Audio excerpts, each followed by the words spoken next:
Welcome to Houston Live and Local, the 2 p.m. edition. We have a lot to talk about. Did you know that's Sunday, so just 2 days away? That's the start of hurricane season, and we want to make sure that you are prepared. Also, Isaiah Carey talks to some young Christians about the strength of their faith and what it's like being in church, and the chances that Governor Greg Abbott will sign that THC ban bill. It's a pretty big bill that we've been talking about actually all week long. First, though, we want to talk about our weather because much of the Houston area experienced some downpours. We have Ramisha Shade to tell us what we can expect the rest of the weekend. I mean, this morning it was crazy, and now the sun is out. Shining for most of the area. I mean, of course, downtown is what I'm talking about. I was in Sugarland earlier, driving there, was pouring down rain, coming back to work. Hey, the sun was coming out.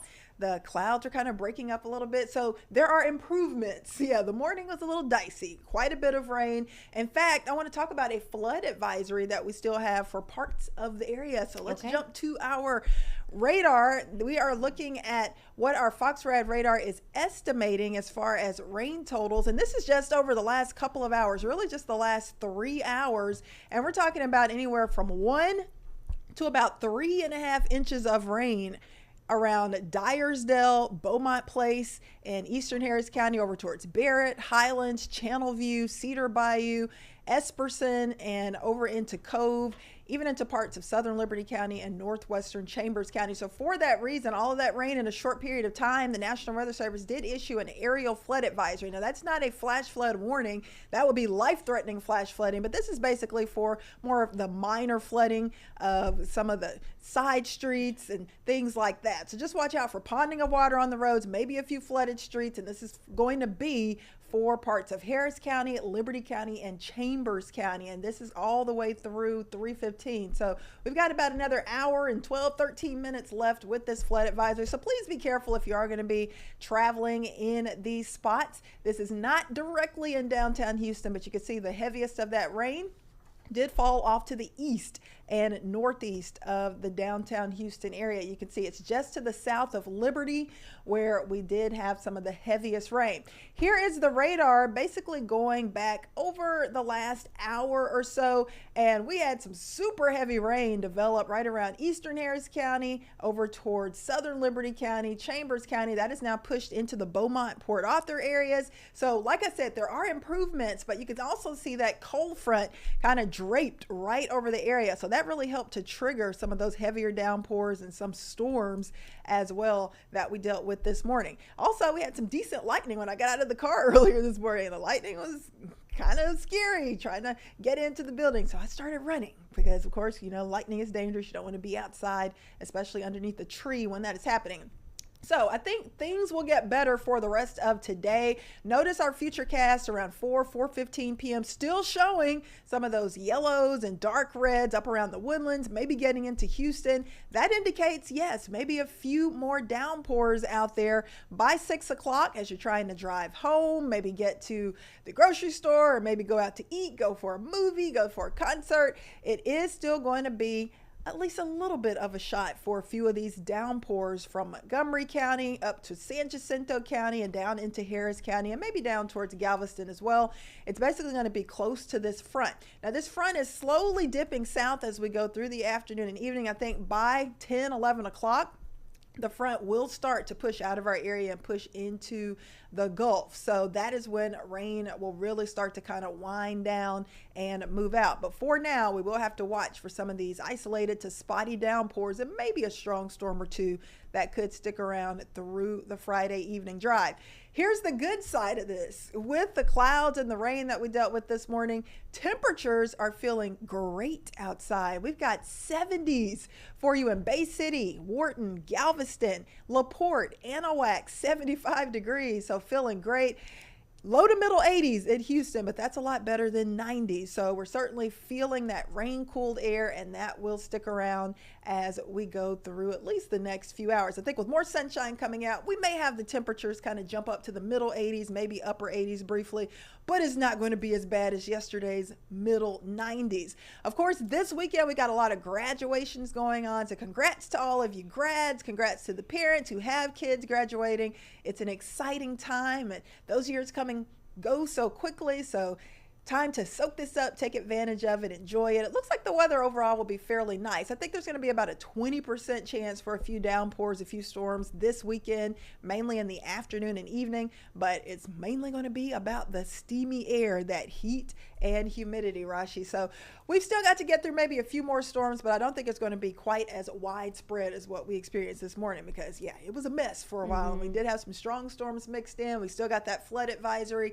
east and northeast of downtown Houston, but things are getting better. All right, Ramisha, thank you.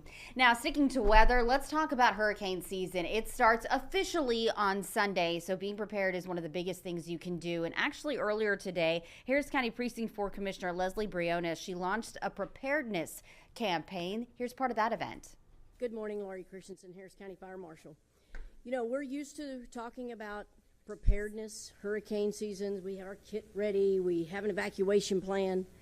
But I also want to tell you, lately, and I'd say lately, the past few years, what we've seen is the carbon monoxide poisonings and the calls because of generators that we had not seen in the past. I want you to know that 181 alarms just on July 9th were dispatched in the unincorporated county in one day, just because of carbon monoxide calls. So what I want you to think about is you're preparing the season.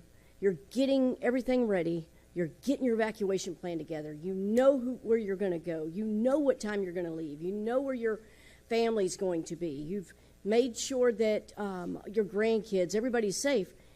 What I'd like you to think about is have a plan now. Start practicing with your family, putting that generator out. Just like you check your smoke detector, go out there and check your generator.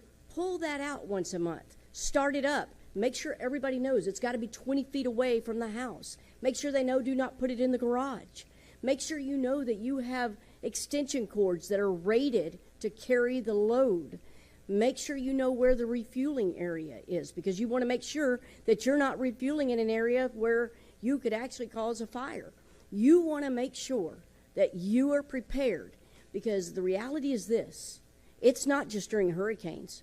We could lose power at any time just because it happens. I know Commissioner Briones was talking about the trees that fell. We saw that all over our family's neighborhoods, and they were falling on the lines, which means they had to come out and put them back up.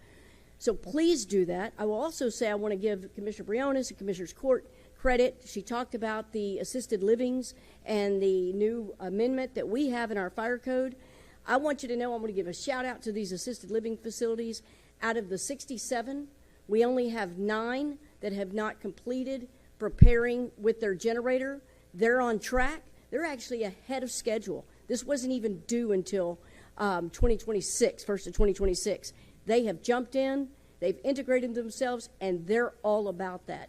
I also want to remind you that our local fire departments, know who your local fire department is. You drive by these stations all the time, and I'll tell you, we have Chief Seifert from Spring Fire Department and Chief Ramon from Cy-Fair Fire Department. Stop in and meet your fire station folks. They're there. You have questions about generators. You have want your children to learn a little bit. You want to learn about carbon monoxide, which is the deadly, non-smelling type of killer. Stop in and talk to them. Firefighters love to talk to families. They love to talk to people and explain how to do it right, because they don't want to meet you when you need them. We want you to meet them when you just want to hang out with them. All right, and Galveston County and Galveston, they have some new emergency prep plans. So the big change is, city leaders say, if a mandatory evacuation is called, it's going to be done 24 hours earlier than the plan calls for, based on the strength and threat of the approaching storm. The revised plan would have the mayor issue the order 72 hours in advance. So it's really just about giving people enough notice. They say communication with utility companies and other emergency management agencies has also been enhanced. All right, only on Fox, there's some new evidence that has been made public in the Jocelyn Nungaray case. You may remember she was allegedly beaten and raped and killed by 2 Venezuelans. And it's been nearly a year since that brutal killing that shook the nation made headlines all across the world. And Abigail Dye has an exclusive interview with the former district attorney about some shocking developments. So you're saying this isn't the first time that Pena has been accused of rape? That's correct. to just know that this happened to another woman, it hurts my heart. Really, a piece of me shatters a little bit. June 2024, 12-year-old Jocelyn Nungri's body was found in a bayou on West Rankin Road. Two undocumented Venezuelan nationals, Johan Jose Martinez Rangel and Franklin Jose Peña Ramos, are charged with capital murder, accused of sexually assaulting, then killing Jocelyn. Kim Ogg was the Harris County District Attorney at the time. Her office gathered the evidence they needed to seek the death penalty in the case. And now she's revealing a key piece that helps secure that option. What we learned during the course of the investigation was that one of the suspects, Peña, had been involved in a prior sexual assault. She says a victim from another state was attacked while on vacation before Jocelyn's killing. It happened in Costa Rica. It happened to an American citizen who came forward with that information after their pictures were shown on national television. I'm very glad that this young woman had the courage to come forward. That evidence specifically helped you make this determination for seeking death. I believe it helped the entire committee make the determination. Was this information that you had ever known, or is this new to you too? This is definitely news to me. I always felt in my heart that this was never their first time, especially Peña. Why are you sharing this now? Because I am very concerned about the decisions that my successor district attorney has been making. When she reported it to the authorities in Costa Rica, they did nothing. And so imagine the frustration of that individual. I do not want that to be swept under the carpet. I think it's important for the public to get the final say. Do they deserve death for the rape and murder of Jocelyn, or should they spend their life in the penitentiary? What I don't want is some backdoor deal done in the quiet of the night and a long time from now, once people have forgotten the horror of this case. I see this as a reoffender scenario, and because he wasn't held accountable for his actions when he did this to this other young woman, he should be held accountable for this young child whose life was taken. Definitely. Well, let's get to a story that we've been following since last night. It was a chaotic scene along the Southwest Freeway. Now, this incident actually happened last night. It began as an accident and then quickly turned into a deadly shooting and also a carjacking. The suspect still being sought out, and we do understand Jade Fleury is live with us now to tell us how all of this unfolded. Jade, can't believe the suspect still hasn't been caught. Well, yeah, the person of interest in this shooting was actually arrested all the way in Corpus Christi. Houston police describing him as a 20-year-old who is now pending charges for that shooting. It started as an accident around 6:30 yesterday off of 69 on Willcrest. Investigators say two drivers got into a wreck. One of the drivers got out and tried to steal a random person's car, then shot and killed that driver before attempting to steal another person's car. You know, very tragic situation. You got somebody just going home from work or whatever they're doing out at 6:30 in the morning, and they get shot and killed. So it's very, very tragic. And then we've got this other male that was carjacked. You know, fortunately he's okay, but you know, that's very traumatic to be carjacked, you know, taken out of your car at gunpoint. So very, very tragic. Police say the victim who was killed was a 55-year-old man. They also say it's unclear why that suspect would have tried to run following the initial crash. Reporting from Southwest Houston, Jade Fleury, Fox 26 News. All right, Jade, thank you for that live report. Glad the suspect has been caught there. Well, billionaire Elon Musk got a big send-off from the White House today. He actually joined the president for a final press conference in the Oval Office. This is as he leaves behind the Department of Government Efficiency, as also known as DOGE. Musk's departure was expected. He was designated as a, quote, special government employee, which allowed him to stay on the job for 130 days. Musk plans to focus on his business interests, including Tesla. DOGE is set to continue operating without him. Here's a question for you. Are you happy in church? Got to think about it. Well, Isaiah Carey sat down with some young Christians to get answers, all part of his Uncensored special. And here's what he found out. Knowing that you are where exactly you're supposed to be doing what you think you're required to do, serving God, how does that leave you fulfilled? There's no other feeling knowing that you're in the will of God. Again, knowing where I've walked and knowing the decisions that I've made and how that path was leading me away from Jesus. Right. And then to know that he plucked me out. It's the prodigal son, I don't know if you're familiar with, but walks away from everything, squanders everything, his giftings, his inheritance, squanders it all. And I've squandered it all. Yeah. And God still chose me. And when I understand that no matter what I've done, that he still had purpose for me, and then I walk in that purpose, I'm on cloud 9. Yeah. He chose me as son. He called me co-heir to the throne, called me friend.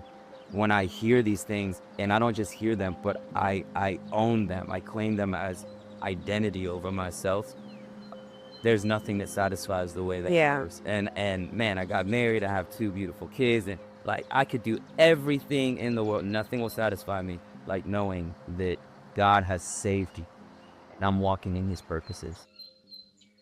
Yeah. I want to say that's exactly what I would say, right? Like that is, I mean, it was actually you gotta come up with your own stuff. It was perfect.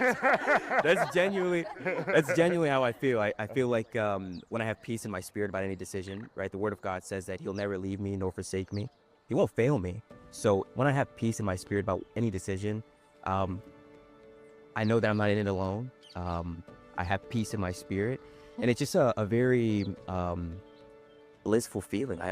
You can walk into things without regret. You can know at the end of the day that you're taken care of, you're protected.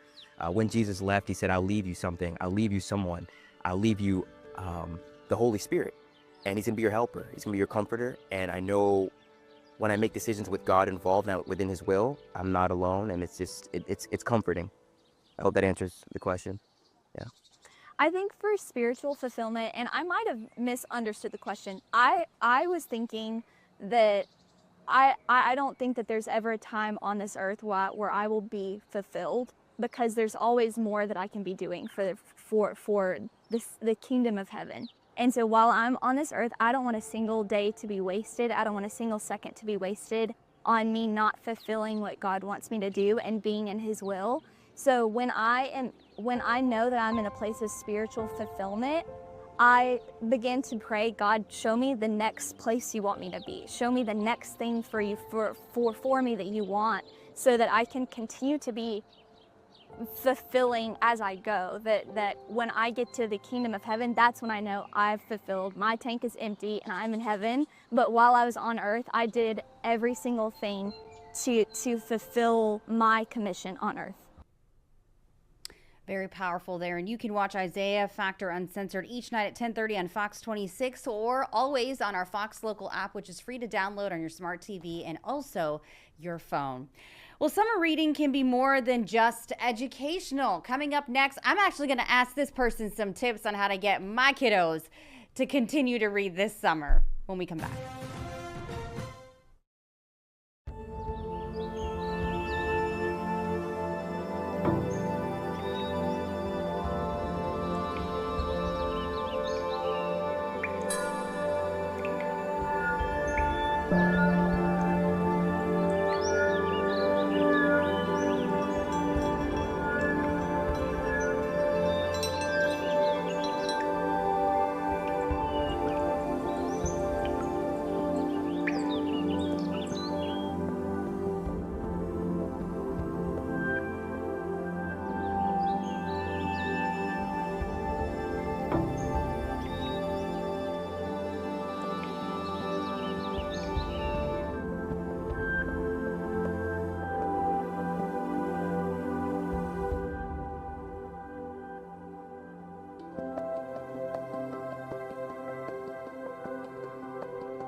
right, we all want to stay cool this summer, and we want to make sure that our kiddos are keeping up with all the educational things. And so what better way than to get them to the library? But that's the issue, actually getting them to the library. So I'm so excited because joining us right now is Meredith Layton, librarian at the Helen Hall Library in League City. Welcome. I understand you brought some books as well. So I'll just put these out here so we can show some video of some of these books. So why did you bring these specifically? Right now, I just currently am reading this biography of Martin Luther King Jr., so I really enjoy that, but I also really enjoy a cozy mystery, so I brought a couple of those. You know, we all have our favorites, and I think one of the really great things about the library is that maybe these aren't some of the ones that you might be interested in, but it's about finding those things that really inspire you, and the library is there to be your partner in finding those inspiring reads and keeping you reading. Yes, let me get my phone out of the way right there. There we go. You know, for parents, grandparents, whoever might be taking care of the kids for the summer, I can tell you personally, it's just been so eye-opening to go to the library and just see everything that it offers and not just books. Talk about the other resources there. Right, yeah. So obviously during the summer, we have the summer reading program. You know, during the summer is a time when kids can lose a lot of the gangs that they had for the school year. The summer slide, right? So in addition to the summer reading program that we have to kind of help push against that summer slide, we also have a lot of educational programming. So this summer we have partnerships with Young Audiences and Bright Star Theater, as well as partnerships with our League City Artists in Residence program. We have Space Center Houston coming out and the Houston Museum of Natural Science. A lot of really fun programming where the kids maybe don't realize that they're learning something, but they're also taking something away from it as well. And you all have computers with educational games and stuff like that. Also, the really cool thing is that you get to check out your own books too, right? Do you have that at the we have Yes, we do have self-checkout machines, and we have one just in the kids section so they can climb up that stool and check them out themselves. Yes. And so for a parent that's coming to the library, wants their kids to get interested in reading, what are some steps that you would recommend for parents to do? Well, the first thing is to really just make sure that you know what your kid is interested in and help those interests guide their choices. You know, we have a lot of parents who are like, my kid only wants to read this one series. You know what? Really encourage them to just keep reading. You know, eventually we can try to maybe subtly encourage them to move on from that series, but it's really about finding those things that really spark them up with joy, because we don't want reading to be a drudgery. We want it to be for fun, because there are a lot of stress relieving parts of that too. We don't want it to be a stressful time to be reading, right?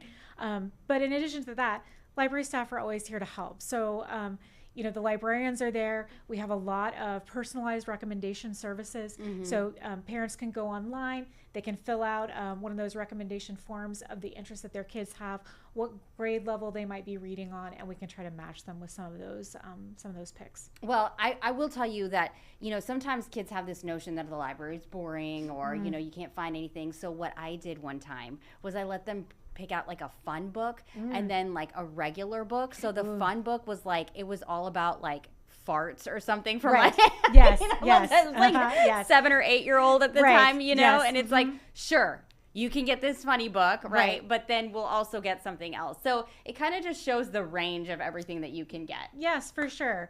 And that, even with the farts, you can learn something. I know, right? Let's end it at that. Yes.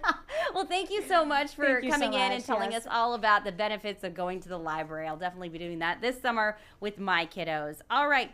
Well, still ahead, we have getting back to civilian life, which can actually be a big challenge for many who are serving in the military, but video gaming is actually helping bring them at ease. Fox's Eamon Digman telling us all about it. Chris Earle is the CEO of Regiment Gaming and a Marine Corps veteran, using gaming to help retired and active military members cope with difficulties and get back to civilian life. Earle and the leadership at Regiment started this group 5 years ago to build community and remind other veterans that they're never alone. Hence their slogan, "We have your six." They don't know how to seek help, right? They feel ashamed to reach out for help. You know, they feel like if they admit they need help, it makes them weak.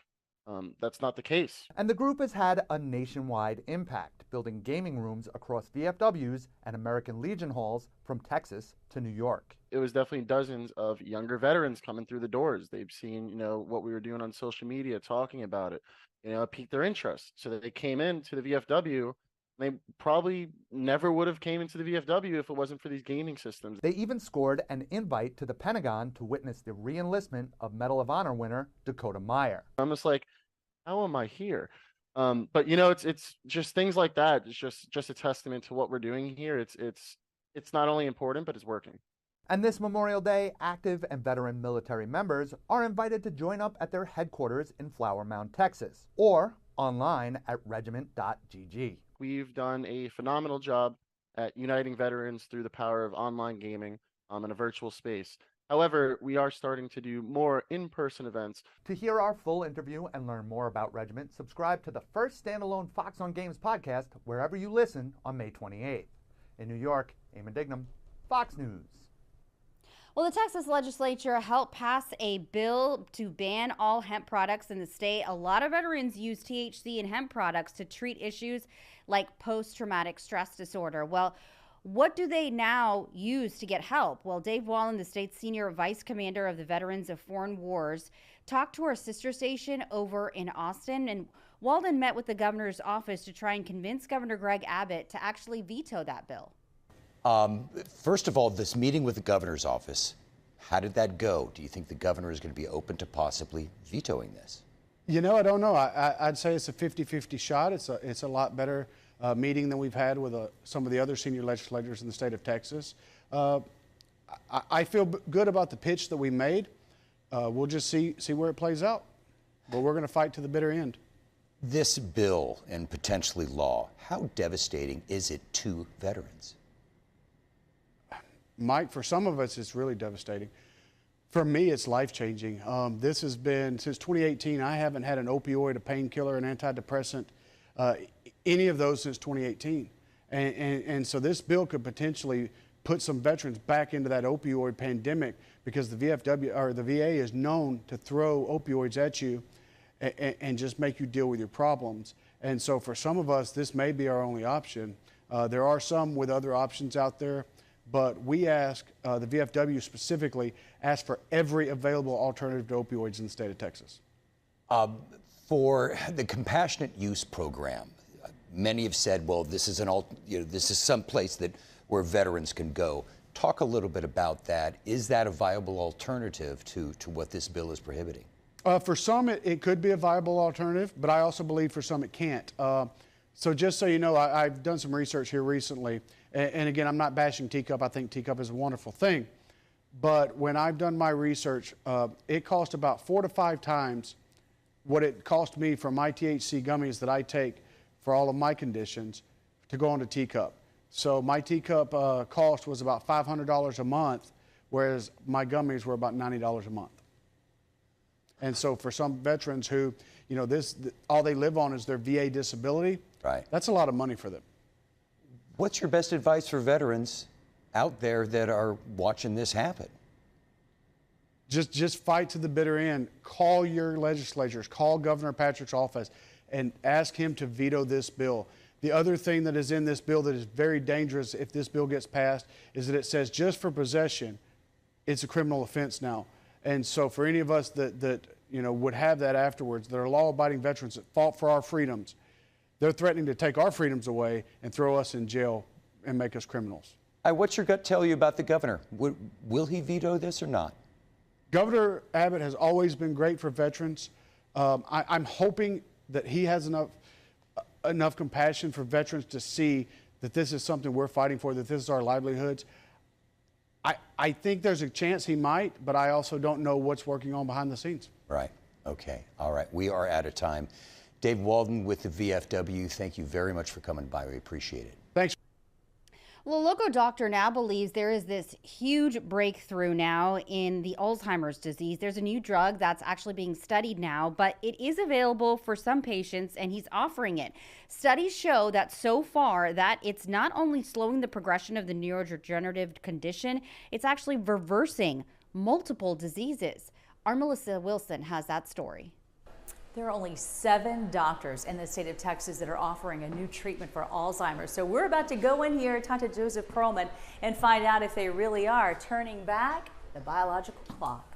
Okay, so there's actually a new treatment available for Alzheimer's right now? Yes, and we're really excited about it because it's a monoclonal antibody, which means it's a way of helping your body heal itself using this drug, which is made by a company called True Binding.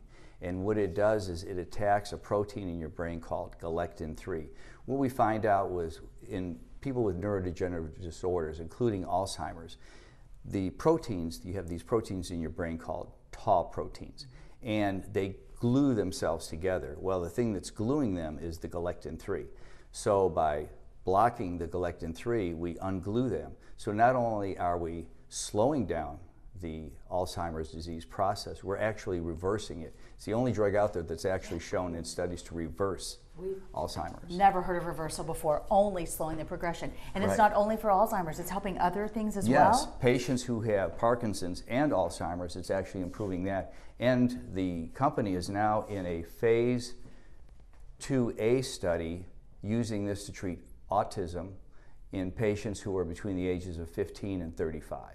So, I mean, because all these different neurodegenerative processes are inflammatory processes, being able to slow down or even stop that inflammation is really what we're trying to accomplish. And we're talking Parkinson's as well. Parkinson's as well. All the same drug. All the same drug. Right now it's out of pocket. Yes, it's an out-of-pocket medication, but it's under what's called by the FDA Compassionate Need Program, which means that they can offer it for a price that's about a third of what you would pay for the big pharma medications that are out there, which are not covered by insurance. The other thing about this is it has minimal side effects. The other drugs that are available by big pharma have about a 15 to 18% chance of brain swelling or brain bleeding. So with those medications, you have to get an MRI done once a month to make sure you're not having those complications. For this one, it's $5,000 a month? $5,000 a month. And how many months? 4 treatments, one treatment every 28 days for 4 treatments. Okay. And I mean, the reversals that we're seeing is amazing. Images like this really give us a better idea of what Alzheimer's looks like. And when you take a look at this, it tells you why it profoundly affects somebody so much. Look at the difference of this. This is what a normal, healthy brain would look like. This is Alzheimer's.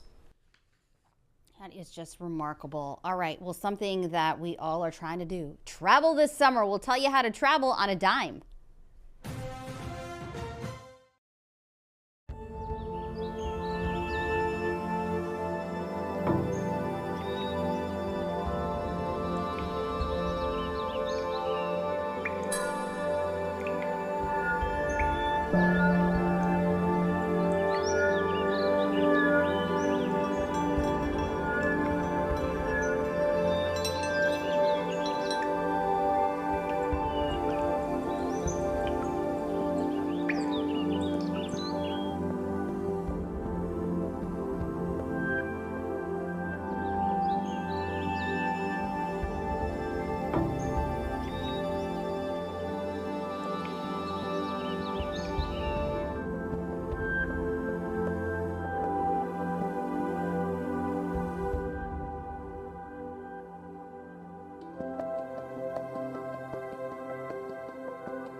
All right, well, hurricane season begins on Sunday. You remember Hurricane Beryl happened about a year ago. Well, there's still some people that are trying to get assistance from FEMA. They say that FEMA applications have taken months and months to get any information. They've been denied sometimes despite the claims that they have damage to their homes. Well, consumer reporter Heather Sullivan has been following that story to get help.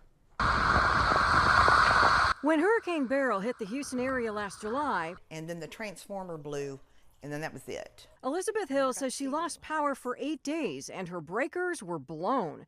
They were just a temporary fix. For nearly a year, she's had to rely on temporary breakers and extension cords. For my washing machine, because the outlet over here doesn't work. And so we're having to run an extension cord into the hallway. Cords winding their way through her home. If I want to use my garbage disposal or dishwasher, I have to unplug that. I have to go behind here, unplug it, and then run a cord so I can, because the outlets under here are no good. She worries it could catch fire. It was sizzling. So me and my daughter removed the panel, took the breaker off. So here's my generator. Hill says she also bought a generator in the power outage, which FEMA announced it would reimburse generators up to $629. But I did go ahead and print copies. While Hill says she received FEMA's assistance for other needs after Beryl, her application for the generator and electrical repairs were denied.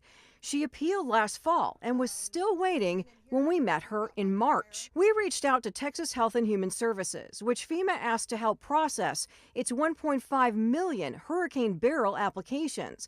HHS told us Hill needed to provide FEMA more documentation, so she did. But she was denied again. We reached out to FEMA twice to find out why Hill's application was denied. We haven't heard back. So what can you do if your FEMA application for aid is delayed or denied and you disagree? Well, you can actually turn to a lawyer. I mean, just from Hurricane Beryl, I believe we had over 1,500 applications at that time. Lone Star Legal Aid has been helping lower-income storm victims with FEMA applications and appeals. A lawyer can actually file the appeal for you, help you gather all of the documents necessary to prove whatever it is that FEMA was denying you for. Hill is now applying for legal aid, hoping to finally stop relying on extension cords. If I had the $2,000 to do this myself, I would, but I don't. Well, police are warning about the public with an uptick in crime against children with artificial intelligence. Our sister station in Austin has that story. With artificial intelligence, anyone can manipulate a photo into something it's not. I would say that the bounds of a criminal mind are endless. So any picture that somebody can get off of social media, they can alter in AI. Austin police say 19-year-old Jack Bullington paid someone overseas to alter photos of teen girls younger than 18 in a pornographic manner. He then posted them on X. Many widely available generative AI tools can be weaponized to harm children. Court records reveal Bullington had nearly 100 altered images. We do have tools that we use to identify them. You know, it is very difficult, and it's getting increasingly difficult to tell. But the victims are what really tell the tale, because they can tell you exactly where they were and when. APD has identified 11 victims in this case, many of which Bullington apparently knew. Police say he's been arrested before for harmful display to a minor and harassment. We know it's scary, and we want you to know you're not alone. She says a service through the National Center for Missing and Exploited Children called Take It Down helps remove nude or sexually exploitative imagery online. Perhaps your picture that you sent to someone is being threatened to be posted. Maybe a generative AI photo of you is posted. Even if you're unsure whether that image has been shared, we want to help and try to remove it, and this service can help. Newman says this is an increasingly common, disturbing threat. In 2024 alone, NCMEC saw a 1,300% increase in cyber tip line reports that involve generative AI technology, going from 4,700 reports in 2023 to over 67,000 reports last year. In 2023, lawmakers amended the Texas child porn possession law to include AI-modified images. Sergeant Wyrick says it's been helpful. Because there was a lot of this stuff going on that wasn't technically illegal. It was really in poor taste, and it was terrible for the victims, but we weren't able to do a whole lot. We dealt with it the best we could until, now we're really starting to get traction on some of this legislation that we've been able to use. And it really helps our victims, and gives them some respite in what they're able to do and start healing and getting over that trauma. Meredith Aldis, Fox 7 Austin News. Well, let's talk about one form of hacking that doesn't actually require a computer. It actually has criminals that are targeting you. They are cyber criminals. And our Delon Dillard talked about human hacking with Kevin Moran from the Department of Computer Science at the University of Central Florida. What is human hacking? Yeah, human hacking is a type of kind of computer infiltration where the main vector of trying to get into the computer is not the computer itself, but rather the people using the computer.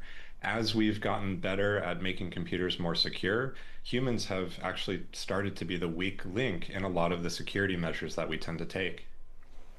So break this down more specifically. Maybe some examples of this. There may be examples that maybe are pretty regular that we didn't even realize are really human hacking. Yeah, absolutely. You've probably been exposed to some of these, maybe even yourself. So another name that this goes by is something called social engineering, and this is where somebody might send you phishing messages in order to try to get a password or try to get login account credentials to infiltrate some of your accounts. Or you might receive a text message from an organization like a bank that seemingly is, pretty real, but in reality is actually fraudulent. And it can be really hard to detect these things because these kind of scammers and hackers have gotten really good at trying to imitate the organizations and services that we use on a daily basis. So it's really important that people take steps to protect themselves from these types of social engineering and human hacking attempts. And what are those steps they should take? Yeah, absolutely. So there's a few things that you can do to protect yourself. So if you ever receive a phone call, a text message, or an email that's claiming to be some sort of organization that might have some of your sensitive information, like a bank or financial service, you always want to try to verify whether or not that is actually real. So if you receive a phone call, one of the best ways to do this is to actually just hang up and call the organization back yourself via the official phone number on their official website, and then try to get in touch with somebody there, and they'll be able to tell you whether or not that request was legitimate. For text messages, you actually probably just never want to try to give out personal information via text messages, because there's just, there's too many ways to spoof those that it's really hard to tell if something's real or not. And if you're getting emails that might look legitimate, it's always better to just go to the website of the organization, log into your account, and don't click on any links in emails or things like that, because these emails have gotten so good that they can fool even seasoned security researchers in terms of imitating like your bank website or some other website. Yeah, a lot of these organizations and institutions, they say they usually will never text you or email you and ask you for your information anyway. All right, All right. Well, do you want to travel this summer while not breaking the bank? I think everybody can say, yes, we do. Well, it actually can be done. Consumer reporter Heather Sullivan talked to financial coach Dan Riccotto. Did a little bird tell me, are you in fact traveling right now, Dan? Hi, Heather. Good to be just outside of Venice, Italy today. Wow. Okay. I am jealous and very green, but I know you've got some great tips. First, let's just talk a little bit about what the summer travel season is looking like. What can we expect? Well, as you said, Americans are cutting back a little bit. So what we're seeing is a little softer travel in some parts of the country, some destinations. Americans are also shortening their trips. So maybe instead of a week, folks are doing maybe 4 or 5 days. And if you're like me and you're outside the country at the moment, the strong dollar is hurting us, because here we are, we're able to spend, in my case, euros, but it takes more dollars to buy those euros. So all in all, Americans are vacationing, but they have to be a little bit more careful this year about how they're spending. Okay, that means we need a deal. So I hope you can hook us up. How can we score some deals? Well, check out those last minute flights. You and I have talked about that before. If your schedule is flexible, then, and, maybe you don't care if it's a Monday, Tuesday, or Wednesday. Check out that last minute flight on Expedia or Kayak or Google Flights. You might score a deal there. Set up alerts on your phone. I do this all the time with Google Flights so that as the prices change, you'll be informed real time. Avoid major airports. Stick with those secondary airports. You might get a better deal. Military members, teachers, AAA, whatever discount you have, now's the time to use it. And listen up, college students, high school students, bring your student ID. You'll absolutely get discounts on museums and more. Oh, very good tip. Okay, and are you seeing some bargains out there? What should we be looking for?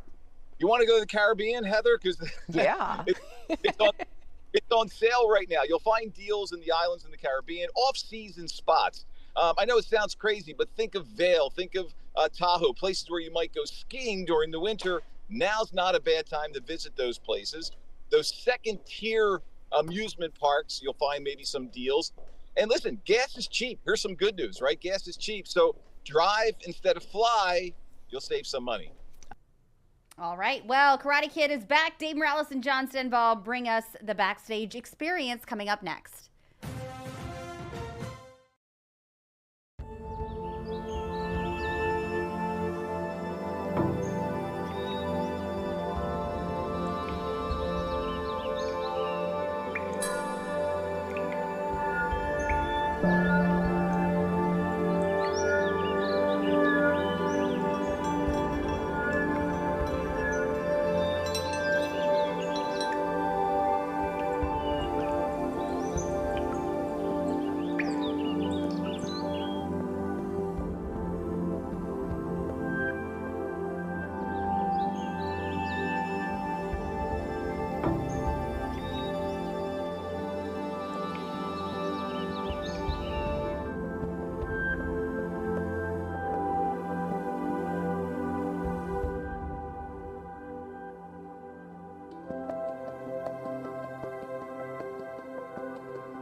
Lee means to me what you meant to Sensei Miyagi.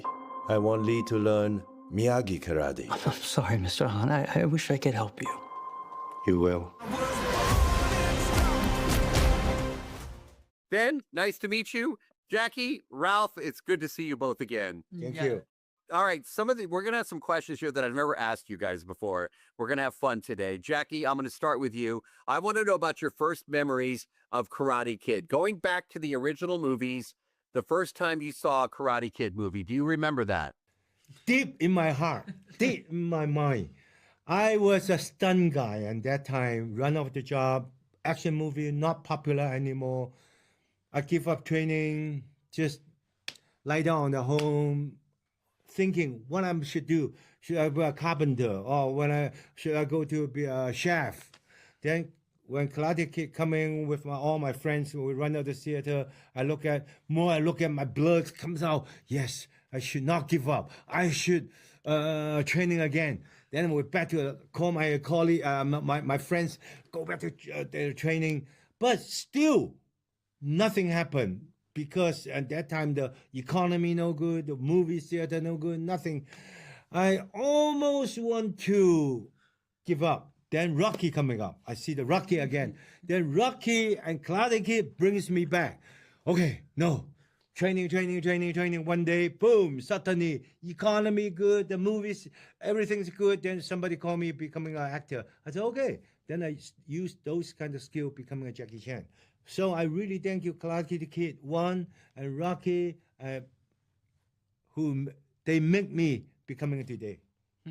Dude, how you brought Jackie Chan to our world. It was because of you, Ralph. I never asked you this question in all our interviews, and I thought of it last night. I said I have to ask him this. Why haven't you ever started a car wash chain? Yeah, I mean, listen, the bonsai tree stand, there's a couple of them, auto dealership. The wax on, wax off car wash. I mean, I think at that time, there was the fact that it was so popular in cinema, I kept it there. First of all, I don't own it. I'm in the movie. I don't own all of that, So, listen, who knows? In a couple of years, if it dries up, I may be standing out there with the flag, waving the cars in to try to keep the lights on. Who knew? Who knew? We got to credit Robert Mark Kamen, the writer of that original film, for all of those pearls that have still stood the test of time in pop culture. All right. Well, a big festival is underway in Austin with a focus on television. Jenna King shows us what this is all about. I'm joined by Emily and Caitlin, and we are talking all things ATX TV Festival. This event is in its 14th year, and it really has grown over the years. But I want to start with walk me through, how this idea all started. Yes, well, we're in the middle of a career change, and we're very interested in festivals, and realized we were, at the time, which is 2012, a while ago, that we were really interested in what was on television, and we say at the time, more what was on our DVRs than was in the movie theater, and we just loved the community that festivals create. And so we're like, what about a TV festival where people can go celebrate the television shows they love? Film has all of these festivals. Music has so many festivals, but where's the TV festival? So we're like, let's just start one and see what happens. I love it, and I mean, so glad you probably did all those years, and now look into what it's become. You guys have really created this really special event here, and tons in store. Can you kind of give us a brief lay of the land on what people can expect this year? Yeah, and like Emily was saying, I mean, it has been this since the beginning. It has been screenings and conversations in small and big rooms. So we are doing world premieres, like new Netflix shows. We're doing conversations like Seth Meyers and John Hamm. We're doing script readings of Golden Girls. So we have lots of things that are, sort of TV comes to life. We call it TV Camp for Grown-Ups. So it's very simple. You sit in a room and you watch people talk about TV, but then you talk about TV with people as you come and go and discover something new or celebrate something old.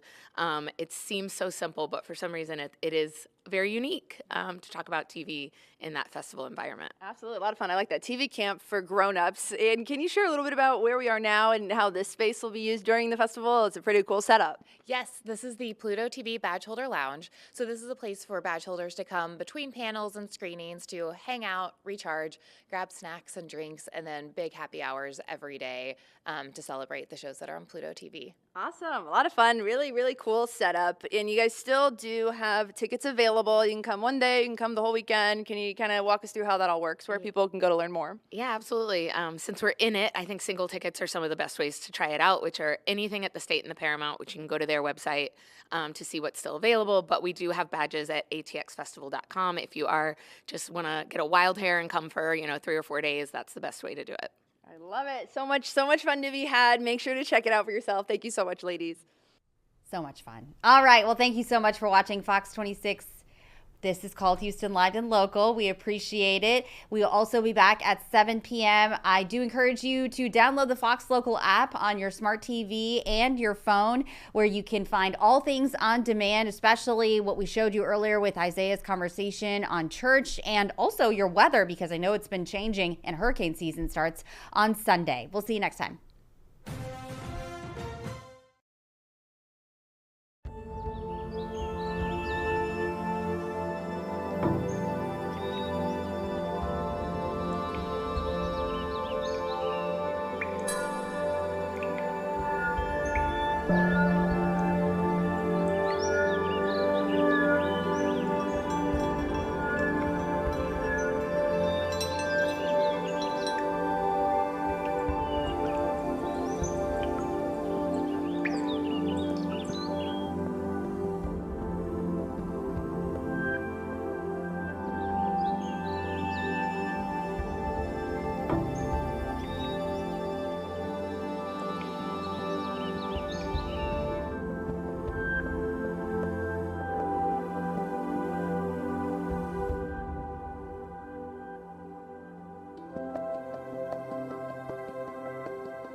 All right, welcome back to Houston Live and Local. I'm Anthony Antoine. You're going to be hanging out with me here for the next half hour, and we've got a lot to talk about. We have the weather, of course, that we've been seeing. We'll get to Ramisha Shea to fill you guys in on how you can plan for the rest of the day, especially heading into the weekend. We also have some changes to how students here in Texas may be disciplined. Our Sally Mack is going to give us a 1-minute look here at what that really means. And then property taxes, can relief be on the way? Tom Ziska is going to be joining us for that conversation as well. And then out of prison. After the pardon, we're going to hear from Todd Chrisley from Chrisley Knows Best, a very popular reality TV show. He and his wife were both recently pardoned and released from prison after being pardoned there by President Donald Trump. Lots to get to here in the next half hour, but first, let's tee things up here from meteorologist Ramisha Shea joining us now, because Ramisha, the drive-in today, lots of stormy weather earlier this morning.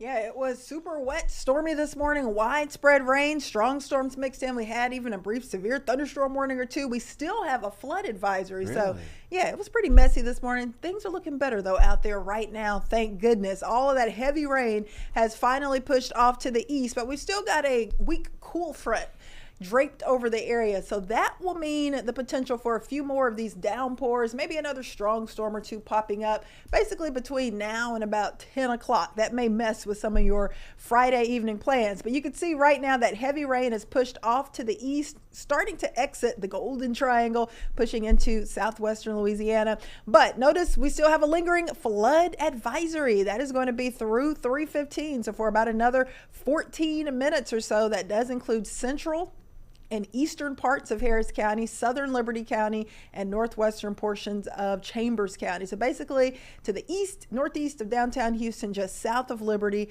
and a little bit north of Baytown. So we are monitoring the radar closely. The good news right now, at least, is that these showers and storms have pushed out. Now we do still have that flood advisory, because in that area that you see highlighted there, we've had anywhere from 1 to about 3 inches of rain falling in just the last couple of hours. So that is going to be the concern, that we could still have a few flooded streets in that area. So we will continue to monitor things very closely. Severe risk, Anthony, for the rest of today on the low side. It is only going to be about a 1 out of 5, but we are going to continue to monitor that closely. But the good news, we have gotten rid of that heavy rain. Did it mess with your plans this morning at all, or no? Were you able to navigate through it okay? Well, I think the biggest issue this morning was that my pup did not want to go outside and use and potty. No. Oh no! You normally go for a walk or jog in the morning? Yeah, okay. Usually go for a walk with the pup, and he was like, "I'm just like not going outside." You know what, buddy? I said, "I understand." You know, and also I usually try to run as well outside, so we kind of tabled that for later. We'll do some running in the gym later tonight. Was he a little sluggish or?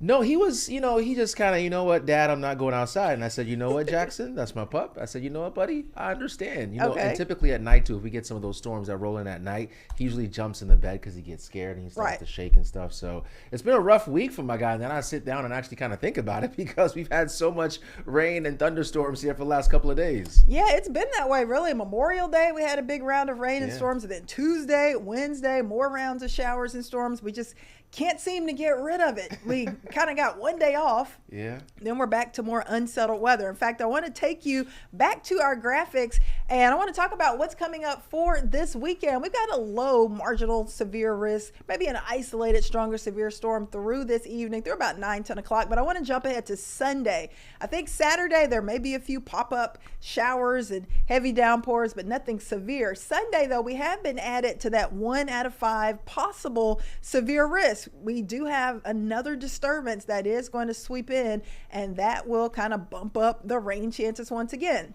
So I was hoping to keep the weekend rain chances around 20%, but that's not the case. I had to bump up Sunday. So I don't know if you have any outdoor plans, Anthony, Sunday afternoon, but it looks like there could be more showers and storms around, and a few of those could be strong. So not really what you want to hear, but at least it's not 100% chance. There will be some dry time, but if you're going to get your car washed, if you're going to get your car washed, you may have some issues. You may have to go back a couple times. But let's transition and talk about the tropics. Of course, we are about 2 days away from the start of the Atlantic Basin hurricane season, but of course in the Eastern Pacific, the hurricane season started back on May 15th. So now we are already tracking Tropical Storm Alvin. This is in the Eastern Pacific. This is west of that western Mexican coast. You can see it getting closer to Cabo San Lucas. So we are concerned that it could cause some issues there. Let's see where we are at this point with the strength of Tropical Storm Alvin. This is as of the latest advisory. Last advisory came out around 10 a.m. 50 mile per hour maximum sustained winds. It is forecast to slowly weaken over the next few days to a tropical depression, then a remnant low, and it should kind of cross over the southern portion of the Baja Peninsula by Sunday morning and Sunday afternoon. But notice then 7 a.m. Sunday, 25 mile per hour wind. So that is some great news. If you got a vacation plan this weekend to Cabo, you're gonna have to deal with some thicker clouds. I actually know someone going to Cabo this weekend. And so do I. All right. Might he be our grand manager? Hopefully he's paying attention to Ramisha's forecast. Oh, he's already checked in. Okay. So that system, Tropical Storm Alvin, is going to be weakening, and we are expecting it to move into much cooler water. So that is some good news. Water temps right around Cabo around 70, whereas before, a few days ago, it was in water in the 80s. So it's going to weaken. I don't think he'll have too many issues for his vacation. Yeah, he'll make the best of it. Fingers crossed. Fingers crossed. Ramisha, thank you so much for giving us that. But you heard Ramisha mention, too, the hurricane season is going to begin on Sunday. And let's head over to our meteorologist, Allison Gargaro, who's going to give us a deeper look at what we can expect heading into the season. Start of the 2025 Atlantic hurricane season is upon us. And with that in mind, we want to give you a closer look at this year's outlook and reminders about getting prepared. So we want to bring in and welcome Cameron Batiste. He's a meteorologist at the National Weather Service here in Houston and Galveston. Thank you for joining us, and we're looking at getting all the info that you have in your brain about this season. Of course, thank you for having me. Okay, so we know that it's likely going to be another above average season. Can we actually go through the numbers and what we could expect maybe here in the Gulf? Absolutely. So NOAA released our hurricane outlook about earlier this month. We're looking at a 60% probability of an above normal season. So when we talk about that a normal season is 14 named storms, with 7 of those being tropical storms, or 7 of those being hurricanes, and 3 of those hurricanes being major hurricanes. And so NOAA's predicting 13 to 19 named storms, with 6 to 10 of those being hurricanes and 3 to 5 of those being major hurricanes. So, and the factors that lead to that above normal activity is going to be INSO neutral conditions, warmer than normal sea surface temperatures in the tropical Atlantic, and also the forecast for average to below average vertical wind shear over the main development region in the tropical Atlantic. And right now, at least we're seeing the dust, but we know that that does not last long. So the winter that we've had here in Southeast Texas, is that really going to drive what kind of tropical activity we'll be seeing right here in the Houston area?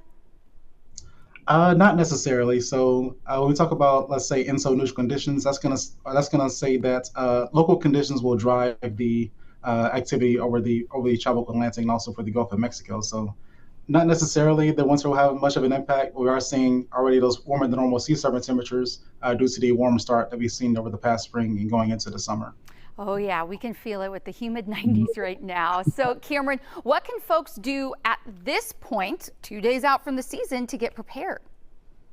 Yeah, like you mentioned, it is 2 days out from hurricane season, so you still do have time to prepare before the season starts. It starts on this Sunday, June 1st. So you can do a couple of things here. So first up is to determine your risk, know what you're vulnerable to. Well, if you live near the coast, you have more risks such as storm surge and rip currents compared to those further inland. We have like the tornadoes, flash flooding due to rainfall, and also the damaging winds due to a storm. Develop your evacuation plan. Develop a disaster supply kit. And have enough food and water for at least 7 days for each person. Also keep cash on hand in case of extended power outages. Have gas in your car, and also have your medicines, prescriptions, radios, batteries, flashlights, all that good stuff prepared, ready to go.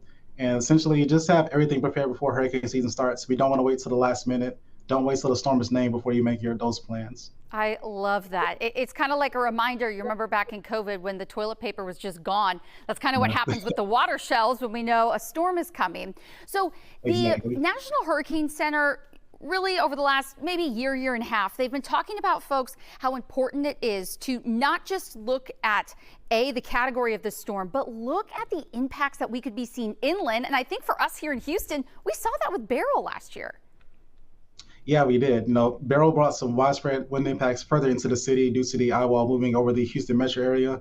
And we all remember that we saw extended power outages for a couple of days for at least 1 million people. I believe we saw, was it 2 million people that had power for a few days? So yeah, so those impacts extend much further inland than just along the coast. So definitely keep that in mind throughout hurricane season. And remember that a hurricane category that can only differ by just 1 mile an hour. So just focus on its impacts, not really the category of the storm.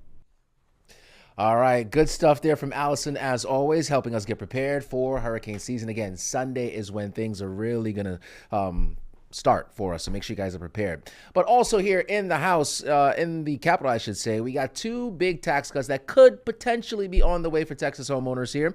2 bills that could provide relief await the governor's signature. Do we know if he's going to sign them? Let's talk to Tom Ziska. He's our business reporter. He's been kind of sifting and digging into a lot of this stuff. Almost certainly. Almost certainly. Here we go. Governor Abbott will sign it. And here's something. We didn't really know the answer to this. Even if he doesn't sign it, it becomes law. Really? Why is that? Because there is no such thing as the pocket veto, which is the, hey, if I don't sign this doesn't become law. In fact, just the opposite in Texas. Huh. So if it just sits on his desk in perpetuity, at the end of the session, within 20 days, it becomes law all by itself. Really? Yeah. I did not know that. And essentially in November is when this becomes a constitutional thing. So voters will have this on the ballot in November, and voters will decide. Voters since 2019 have not turned down one of these homestead exemption increases, Yeah. which is what this is about. Senate Bill 4 and Senate Bill 23, our homestead exemption increases for property owners in Texas. So how much is it going to increase? What's the number? It's we're huge. looking It's at now? so for homeowners, 5.7 million of them, it goes from $100,000 right now today, an exemption, to $140,000. So that's 40% more. And then for that's Senate Bill 23 for senior citizens and disabled homeowners, it's an additional $60,000 beyond that. So it's a $200,000 exemption. So if the average home in Texas is worth a little more than $300,000. So for the 5.7 million of us, the general, lop off 140 off of that. You get property taxes on that. Senior or disabled, you lop off 200,000 off of that, and you pay your taxes on that. So that's huge. It's about a $500 savings for the biggest chunk of people, and a little more than $900 savings in property taxes for those seniors and disabled. Now, I heard you talking over at your desk to Senator Betancourt about this exact issue, and kind of give me, what was that conversation like, and some of the things he's looking to get this across the finish line. Let me check my watch. I spoke with the senator just 20 minutes ago. He was in a quick little break in between a session, and then he'll be on the floor because this is the last day of the session. So they're just dotting I's, crossing T's on every bit of legislation they can. So he certainly wanted to tout this. Right. This increase in the homestead exemption, because this has been his baby. Yeah, it really has. For decades. And it's a significant deal. But because we are not allowed to have an income tax in the state of Texas, Constitution says no. A sales tax to make up for property taxes would be huge. Be like a 20% sales tax if we did away with property taxes altogether. And right now it's at 7-8%, somewhere there? It's 6% plus some local add-ons. So here in the Houston area, it's 8.25% sales tax. So imagine more than doubling that. Right. So that's a non-starter as well. So they're always forever going to be chasing these property tax exemptions to provide some relief to homeowners. So what they do now is good for now. Next session, they will undoubtedly be back at it to try to raise the exemption some more, because this is giving you a break in money, and then local entities will say, I'm going to need some money to make up for the money I lost. I was just about to say, back and what is that forth. going to mean for like school districts and parks? So school districts in this case, they will get about $4 billion from the state to make up for the losses. And that's good. But local taxing entities that are not involved in this, didn't get any love from the state legislature. They're already, Corpus Christi, San Antonio among them, are already saying, we're going to feel the squeeze. So we're going to need some money, and we're not quite sure where it's going to come from.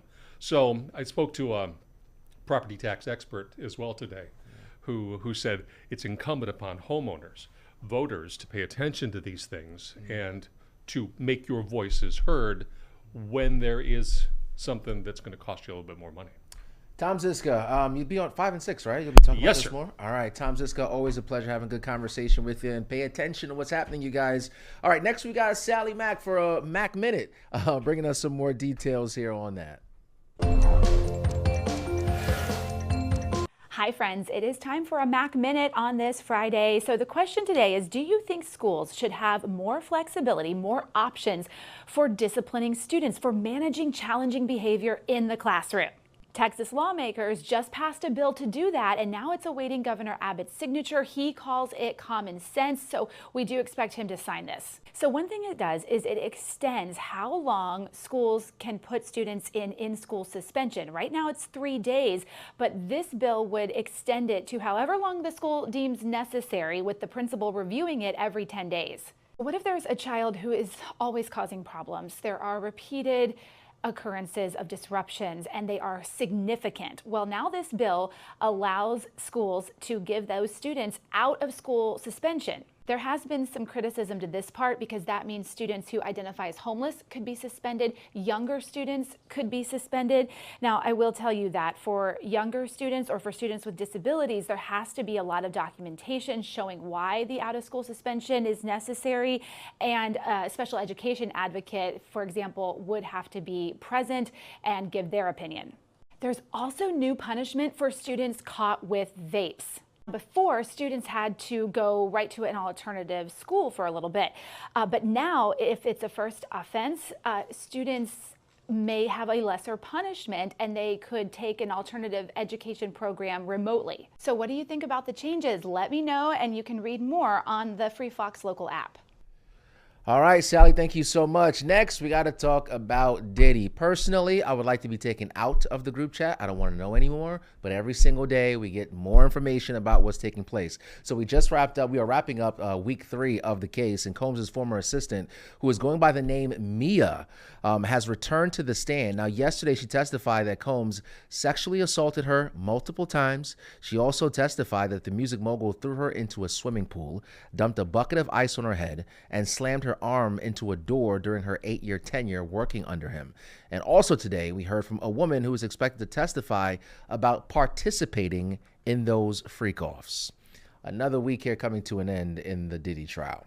All right, let's get to that pardon we told you about at the top of the newscast here. The Chrisley family addressed reporters here for the first time today after being pardoned by President Donald Trump. Todd and Julie Chrisley walked out of that federal prison there, and now we're hearing from them for the first time after spending time in jail back in 2022 to current day because of tax fraud and other bank evasion.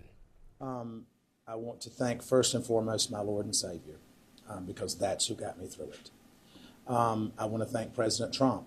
I want to thank the administration. I want to thank Alice Johnson. I want to thank every person that has prayed for us, that has stayed in the fight and that fought for the truth to come out. And so I am grateful for it. And as Savannah said, she has fought a long fight. And for any parent to see their child fight this hard, it's a double-edged sword. It's a blessing, and then your heart breaks because your child has been placed in that position to fight for you, when as a parent you're supposed to fight for your children. So I will always be grateful to you from the bottom of my heart. We've had wonderful legal representation, maybe not in the first go-round, but certainly when you picked up. And we're certainly grateful to you, Alex, and to you. This is the better-looking version of our team.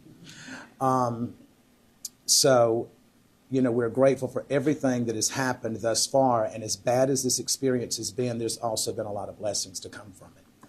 I have met some wonderful men. I have listened to some horrific stories about things that have gone on in our system. And whether you believe it or not, because I was you at some point, even though this pardon has happened, I still was convicted of something that I did not do. It could be you. It could be you. It could be any of you. And somewhere in this room, someone has had a family member that has been affected by this system. So I understand the shame that's around it, but I refuse to feed into that, because shame is like a cancer that just spreads, and I have no shame. All right, Todd Chrisley saying he has no shame and it can happen to anyone. Hey, we got to take a quick commercial break. I'll be right back. Stay with me.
All right, welcome back to Houston Live and Local. So, you ever heard the saying like, girl, I want to drink your bathwater? You might have heard that before. I've never said it personally, but that might be the thing that's going to get Sydney Sweeney a lot of money. So last year, she teamed up with this company on your screen there, Dr. Squatch.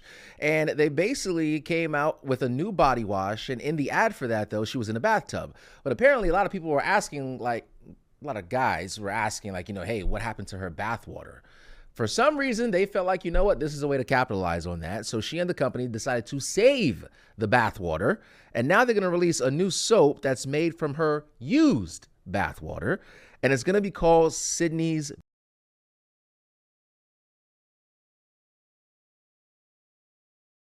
There's a market for it, and it might even sell out. So Dr. Squatch says the soap is infused with a signature touch of Sweeney's bathwater. Sometimes I need to keep my mouth shut, but that's nasty. All right. For keeping it real, that's nasty. But it's going to sell out. She has a huge following. And Dr. Squatch is kind of like, if you're not familiar with it, it is a brand geared towards men. So it's like a brand. I see the partnership. I see the synergy, and I think it's actually going to sell out. But hey. All right. Next up, we got Mission Impossible. So the backstage experience is on Fox 26 Sunday nights at 11 p.m. And Dave Morales and John Stenval has a preview, though, including that big-time Tom Cruise movie. Thanks so much. Guess who we have on the show this week? Only the biggest action star in the world, Tom Cruise. Mission Impossible, The Final Reckoning. Is it really the end? I don't think it is. There's no way. Well, let's ask Tom that very question. And by the way, he also scolded me because people are saying on social media I tried to ruin the ending, which is not true. You can judge for yourself. Take a look. Mission Impossible, The Final Reckoning, Our Travel by Paramount Pictures. It is the most extreme practical action ever filmed. From a character's journey to the landscapes, every aspect is there on the screen.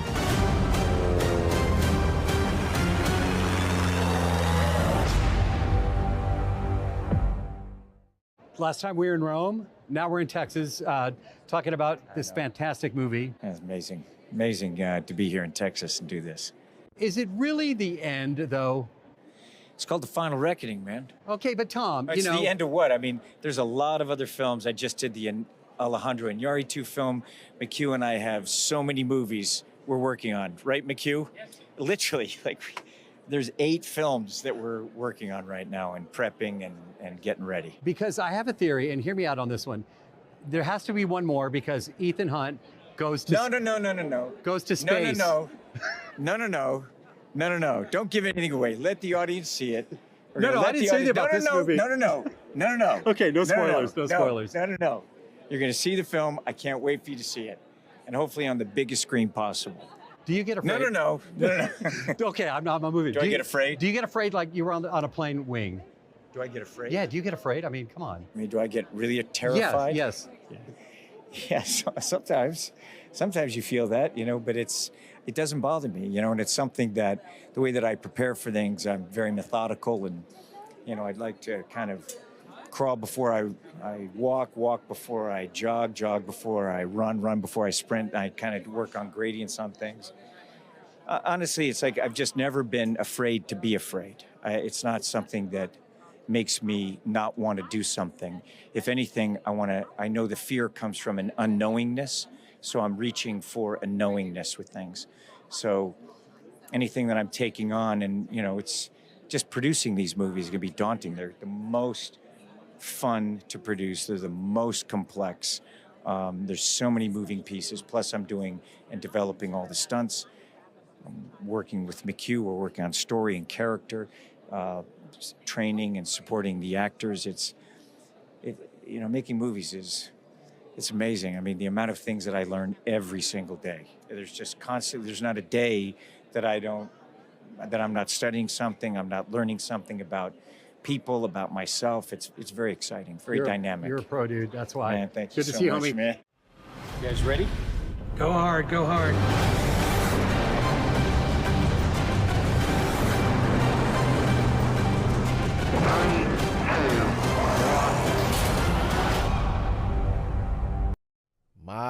My. Tom Cruise back at it again with Mission Impossible. Go ahead and check that movie out. Thank you guys so much for joining me, though. I'm Anthony Antoine here. Happy Friday. Make sure you guys plan for the rain that could be impacting your area. We'll see you later. Have a good one.